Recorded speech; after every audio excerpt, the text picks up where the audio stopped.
이제 제가 솔직하게 오늘 10대 시절로 돌아가서 말씀을 드린다고 했잖아요. 네. 요 사진은 뭐냐면 제가 프로게이머 시절에 임요한 선배한테 졌을 때 네. DC나 이런 데 난리가 났었어요. 당시에 이제 실시간으로 한 80만 명이 영상을 보고 그때 그래서 커뮤니티 죄다 이제 저에 대한 조롱이었는데 2010년이네요. 예, 2010년입니다. 그때 당시에 제가 요 무렵도 그렇고 프로게이머를 준비한다고 했던 시절 학교 다니다가 자퇴를 했는데 그때 멘탈리티가 어땠냐면 너무 그러니까 사회에 대한 분노가 컸어요. 왜냐면 프로게이머 한다고 할 때 다 무시하고 선생님, 뭐 친구들, 뭐 친척들 다 무시했거든요. 네, 게임 페인이라고. 그러면서 이제 게임 막상 했는데 또 제대로 안 되고 조롱만 당하니까 이 분노가 이제 어디로 향했냐면 일단 온라인 공간으로 이제 옮겨갑니다. 왜냐면 실제로 제가 사회에서 어떻게 할 수 있는 게 없으니까 그 분노들이 응축돼가지고 온라인 공론장에서 제2의 자아를 만든 거죠. 그래서 굉장히 그런 데서 저도 키보드 워리어 생활을 많이 했습니다. 그래서 이제 이게 연결이 되는 건데 당시 제가 출구로 생각했던 것 중에 하나가 동기부여랑 자기개발 영상들이었습니다. 요즘 이게 엄청 많아졌죠. 이 내가 힘든 거는 내가 너무 약했다. 그래서 이런 거 영상 보다 보니까 어느 순간 막 웅장한 음악 깔리고 명언 나오고 그럼 이제 미치잖아요. 여기 열광하는 분들 많은데 지금은 성공 포르노라고 불리지만 이걸 보다 보면요 복지 받는다 이런 거 되게 싫어하게 됩니다. 나약한 존재가 되는 것 같고 난 내 능력으로 극복해야 돼. 이게 능력주의랑 연결됐죠. 가난하면은 능력 없고 게으른 사람. 그쵸. 돈 많은 사람은 자기가 자수성가한 사람. 그쵸. 요 프레이밍이 된다는 그쵸. 거군요. 핑계 대지 마.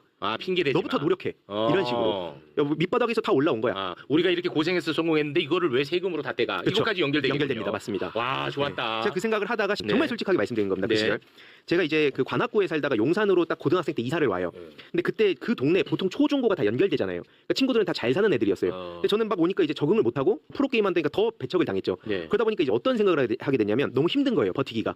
그래서 이제 수도권 계급표라고 당시 이런 계급을 보면서 내 위치를 이제 정하게 됩니다. 난 지금 여기 사니까 다른 동네 사는 친구들보다 내가 낫네. 그러면서 위에 저보다 잘 사는 사람들에 대한 건 인정을 해요. 동경을 하면서 밑에 있는 친구들을 은연중에 저도 무시하기 시작하죠. 무시하지. 그리고 그때 서울시장 선거가 있었는데 그때가 오세훈 또 나왔을 때였습니다. 이해가 안 됐어요. 아니 왜 오세훈이 더 부자로 만들어준다는데 우리가 더 치고 올라가야지, 강남 뛰어넘어야지, 이런 생각을 하면서 몰입을 했었거든요.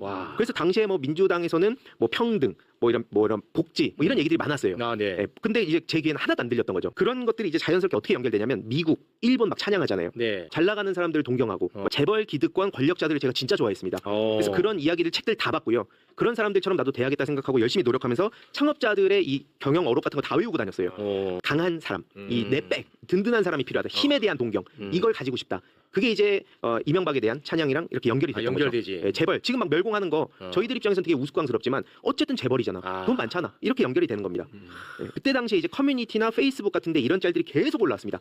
김관진 당시 장관이 북한에다가 응징하겠다. 남성연대 계속 페미니즘에 대해서 얘기하고 막 참교육했다는 영상 계속 올라오고. 그래서 이걸 보면서 저도 반좌파 성향이 굉장히 강했어요. 그러니까 뭐 문재인 정부 때 이후로 갑자기 반좌파가 이렇게 늘어났다라고 얘기하는 것도 있지만 저는 그러면 어떻게 설명할 거냐 이거죠. 그때 당시에 저뿐만 아니라 주위에 같이 이런 커뮤니티하는 중거 집단에 있는 친구들은 대부분 다 반좌파였습니다. 좌파라는 단어만 들으면 되게 부끄러워하고 쪽팔려 있어요. 네, 그런 의미에서 저한테도 뭐 페미가 문제다, 북한이 문제다, 586이 문제다 다 끊어내면 된다고 하는데 그걸 끊어내는 게 가능할지도 모르겠지만 그걸 한다고 해서 과연 지지를 해줄 거냐? 전 그걸 묻고 싶은 겁니다. 전 그때로 돌아가면 그렇게 한다고 안 뛰거든요. 데리고 장난을 치죠. 네, 사실 이 얘기들이 엄청 퍼졌던 것도 제 주변에 영향을 많이 미쳤었습니다. 저도 그렇고 친일하면 3대가 응하고 독립운동하면 3대가 망한다. 이런 이야기들을 보면서 어차피 좋은 일 해봤자 뭐 정의가 밥 먹여줘?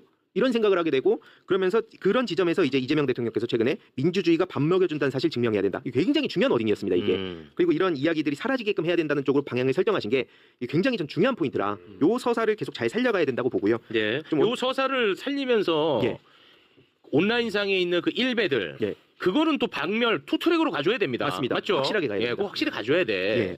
그거를 확실하게 이게 범죄화 해야 돼. 맞습니다. 우리가 제도에서 이런 것들을 계속 놔두니까 이게 재미가 되고 문화가 되고 이게 양지로 올라오게 되는. 맞습니다. 이게 사실 그 이명박 재평가가 지금 돌아다니고 있어요. 이게 그 정치권에서도 이걸 알아야 된다 보는데 전두환 얘기 나오면 뭐 이승만 얘기 나오면 야 저런 거 어떻게 재평가하겠냐 이랬던 거 불과 몇 년 전이거든요.